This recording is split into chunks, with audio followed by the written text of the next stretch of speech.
Mark Calder arrived in Ashrow on a Wednesday afternoon, the kind of day that felt neither early nor late enough to matter. The sky was a dull, patient gray, and the air held a faint metallic smell of coming rain without offering any. He took this as a courtesy. Ashrow seemed built on small courtesies. The town did not announce itself. There was no sign declaring anything charming or historic, no painted slogans, no reason to slow down unless you already intended to stop. Mark had passed through towns like this before, places that survived by remaining useful and unremarkable. But Ashrow felt quieter than most. Not empty, simply restrained. The house he rented stood on a narrow street a short walk from the town square. It was older than the listing photo suggested, its paint sun-faded and its porch boards worn smooth by decades of cautious steps. From the porch, Mark could see the municipal building at the edge of the square, partially obscured by a line of bare trees. It wasn't large or decorative, it simply existed. Brick darkened by age, windows tall and narrow, a clock set into its face that kept time without drawing attention to itself. People moved around the building without looking at it directly. Mark noticed that they adjusted their pace as they passed, a subtle deceleration, as though the space around it required a certain respect. He couldn't have said why this struck him, only that it did. Inside the house, the air smelled faintly of dust and old wood. The rooms were spare but clean, and the silence felt settled rather than empty. Mark set his bags down, opened the windows, and listened. Somewhere nearby, a screen door slammed shut. A car passed, then nothing. Mark told himself this is what he wanted. That evening, Mark stood on the porch with a mug of coffee gone lukewarm in his hands. The streetlights flickered on one by one, their glow soft and amber. Ashrow seemed to exhale as night arrived. Mark could hear the distant hum of traffic from the highway several miles away, muted enough to feel theoretical. Then the bell rang.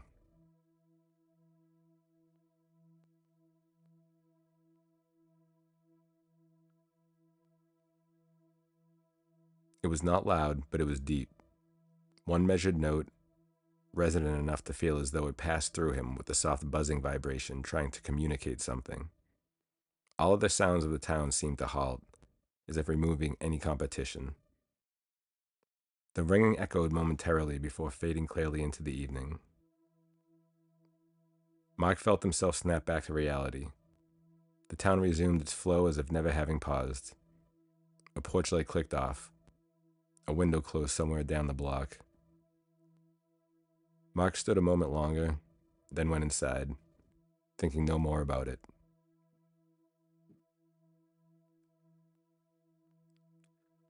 The following evening, Mark was almost done unpacking, filling the deep, sturdy drawers of the mahogany dresser with neatly folded sweaters.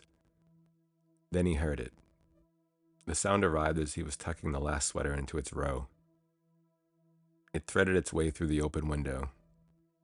It was deep and singular, penetrating his thoughts, leaving him blank. Then, same as the night before, it vanished abruptly. He was left holding the cool brass handle but not closing the drawer, struck by the knowledge that the bell hadn't rung at the same time, but it had arrived exactly when it was meant to.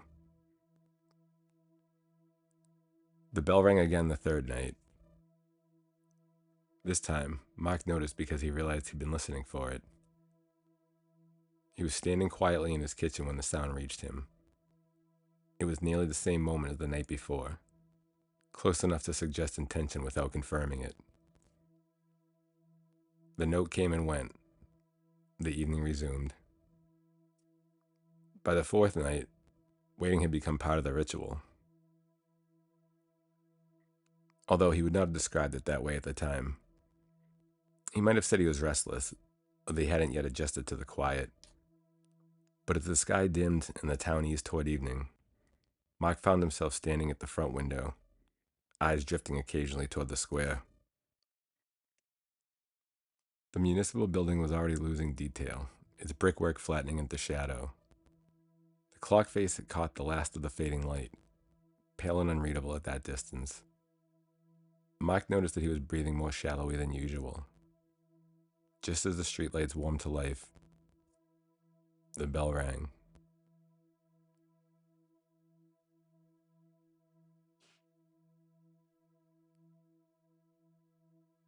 One note, clean and measured. When it ended, Mike exhaled, unaware he had been holding his breath. The sensation that followed was not relief exactly, more like completion. A subtle satisfaction of something having occurred in the correct order. He moved away from the window, telling himself this was mere coincidence and he was pattern seeking, just the mind adjusting to a new place. Still, that night, he slept more soundly than he had in weeks.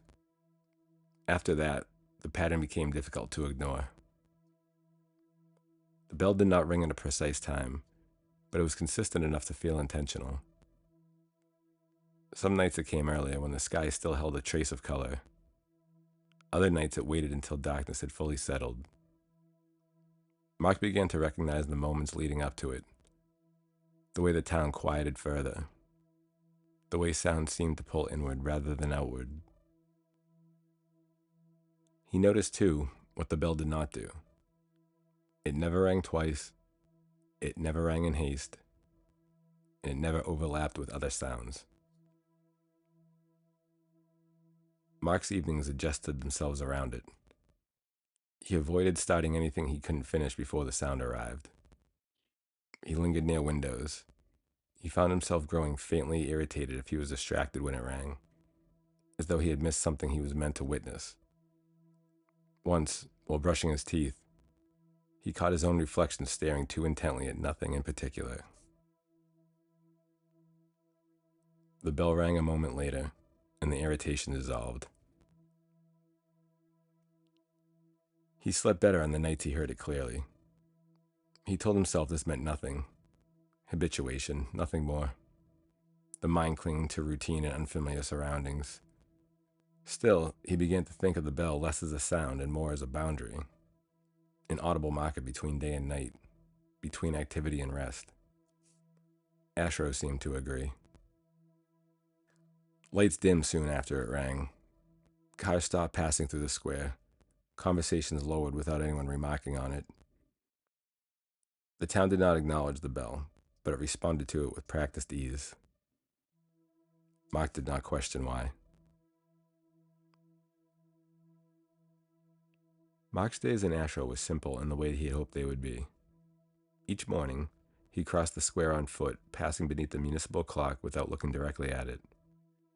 He reported to a low utilitarian building set back from the street, a place whose purpose was obvious once inside and forgettable the moment he left. The work itself required attention, but little imagination. That suited him.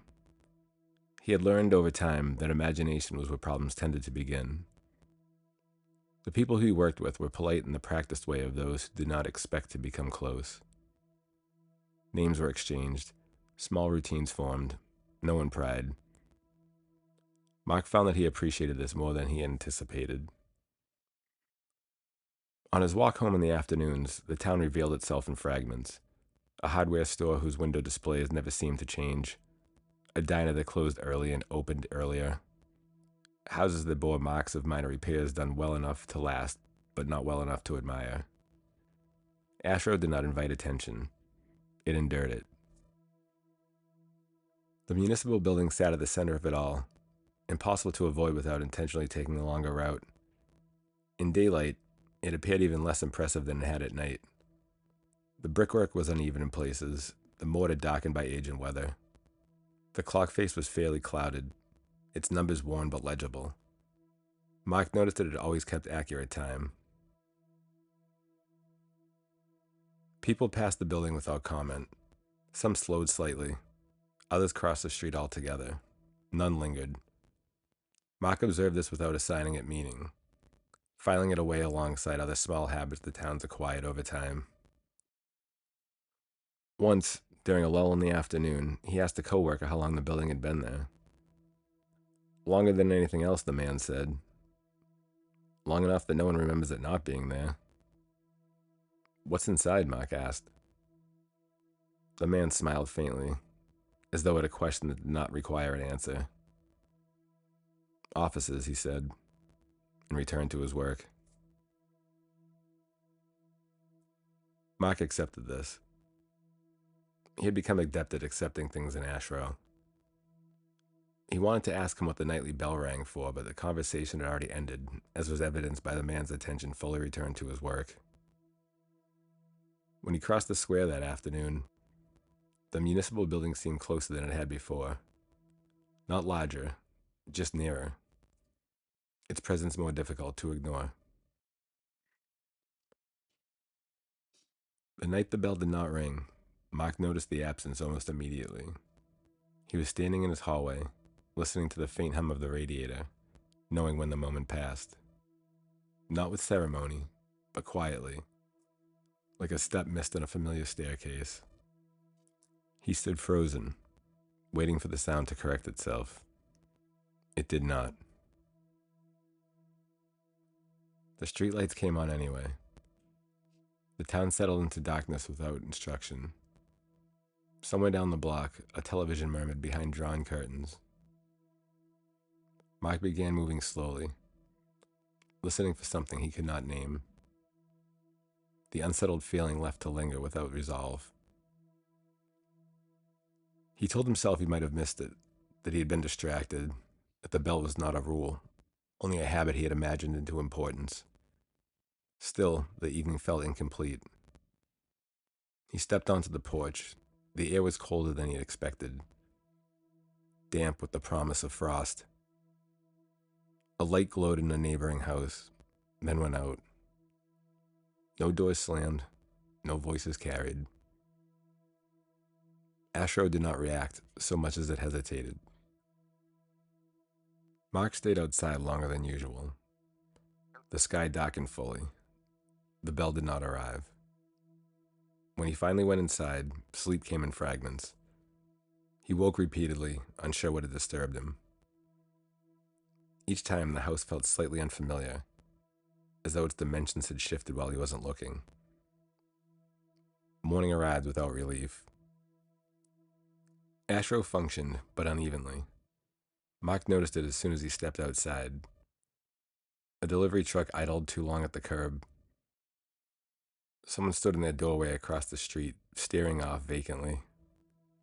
The air carried that faint tension of a room waiting for someone to speak. At work, small things went wrong. A meeting began late without explanation.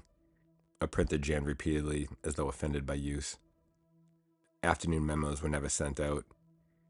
No one commented on any of this. The silence felt deliberate. As the days passed, Mark grew increasingly aware that his evenings were no longer his own. He found himself planning around the bell without consciously deciding to, ensuring he wouldn't miss it. Dinners were timed. Errands were finished earlier. Even his thoughts seemed to slow as dusk approached, as though anticipating a long-awaited reunion. The bell had not missed another night. When it rang, the town finally settled. When it settled, Mark felt permitted to do the same. Again, he reminded himself that this was the comfort of routine, nothing more. A man adjusting to a quieter place. One evening shortly after, Mark crossed the square at dusk. He paused near the municipal building without knowing why. The clock overhead marked the hour with silent precision. The windows reflected the dimming sky, giving no hint of activity within. Mark stood there longer than he intended. As he began to move on, the bell rang behind him.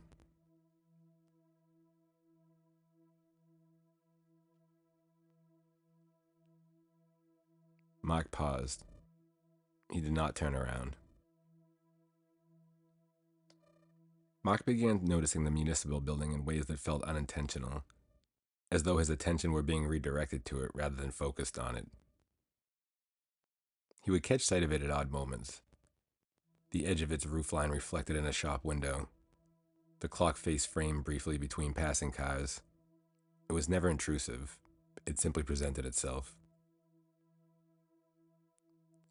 He told himself this was proximity, familiarity. Once you notice something often enough, the mind insisted on finding it again. Still, he altered his routes without meaning to. Walks home grew longer. Errands expanded. The square became part of his daily orbit, not because he sought it out, but because it seemed increasingly difficult to avoid.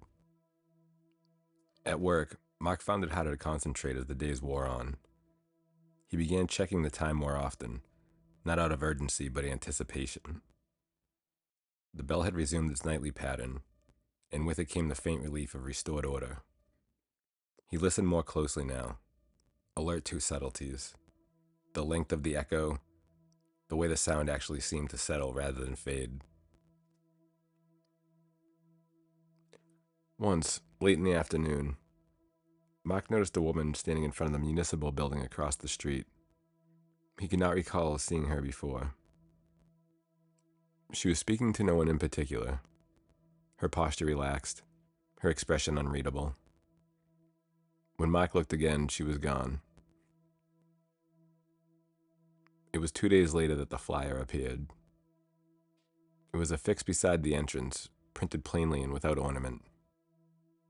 Volunteer position available. Immediate start. No experience necessary.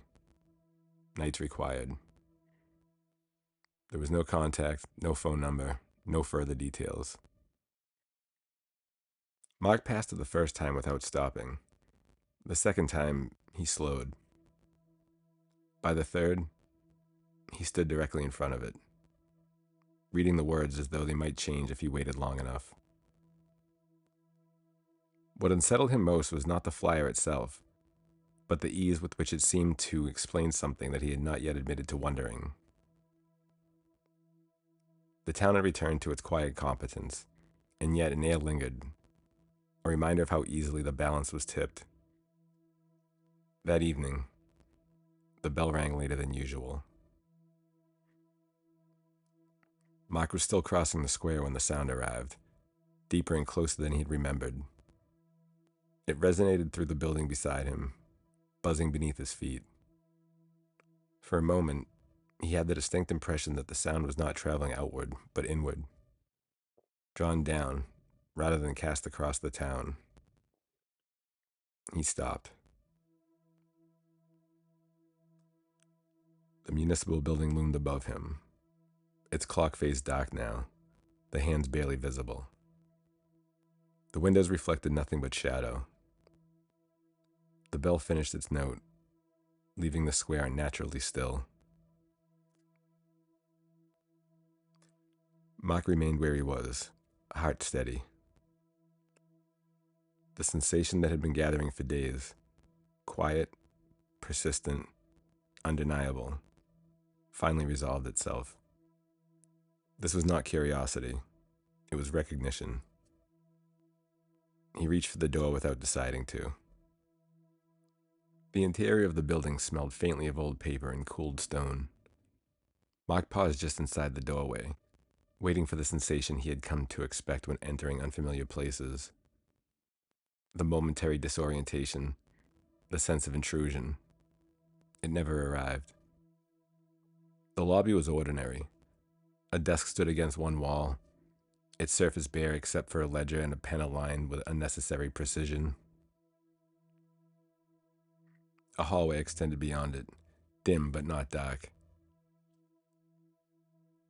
The silence felt intentional, as though sound had been considered and set aside. A woman sat behind the desk. Mark recognized her immediately. The same woman he had seen days prior. She looked up as he entered, her expression neither surprised nor welcoming. "You hear about the position," she said as if she had been waiting for him. "Yes," Mark replied, hearing the word leave his mouth before he had decided to say it. She nodded once and slid a small brass key across the desk. It stopped directly in front of him. "Evenings only," she said. "Once per night." Mark picked up the key. It was heavier than he expected. The woman gestured toward the hallway. "Downstairs," she directed. The stairwell narrowed as he descended, the air cooling with each step. The walls were brick, worn smooth by time and hands pressing along them. Mark noticed grooves in the stone steps, formed by years of identical movements repeated without variation. At the bottom, the stairs opened into a circular room. The bell hung at its center, suspended from a dark wooden beam that bore the marks of long use. It was larger than Mark had imagined, its surface dulled by age, the metal scored with fine lines that caught the low light. The bell hung at its center, suspended from a dark wooden beam that bore the marks of long use. It was larger than Mark had imagined, its surface dulled by age, the metal scored with fine lines that caught the low light. Beneath it sat a simple mechanism set into the floor, its design practical and unadorned. The woman stood beside him now. He had not heard her enter. "You strike it once," she said. "Then you wait." "For what?" Mark asked. "For it to finish," she replied. Mark hesitated only a moment before reaching for the rope. It was thick, coarse, and rough, yet felt comfortable in his hands. Mark tightened his grip, widened his stance, and gave the rope one pull. The bell rang.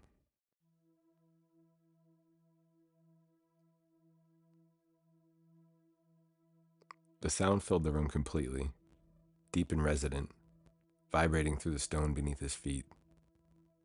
Mark felt it move through him, not violently, but thoroughly, as though it were passing through a space that had been prepared for it. He waited. The note lingered, then slowly dissolved, leaving behind a silence that felt conscious. When it finished, Mark felt different. A calmness had encompassed him. A tension had eased its grip. Mark felt it easier to breathe.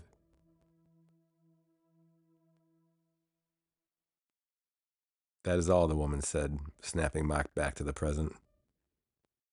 Mark looked at her. "What happens if it doesn't ring?"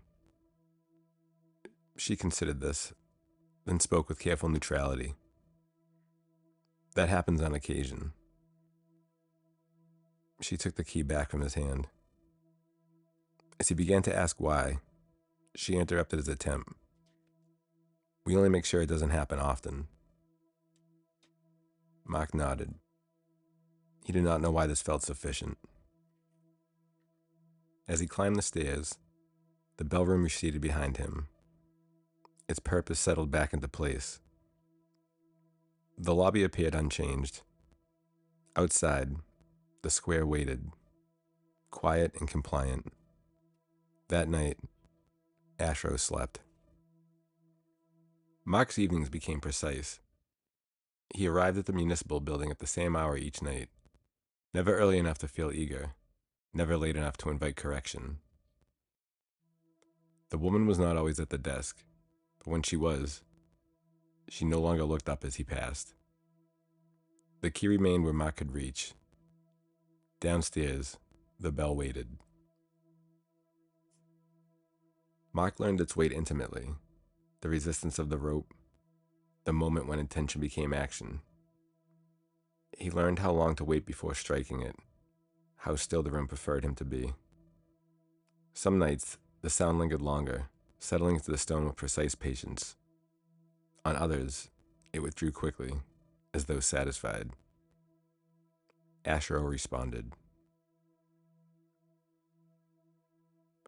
The town slept better when the bell rang cleanly.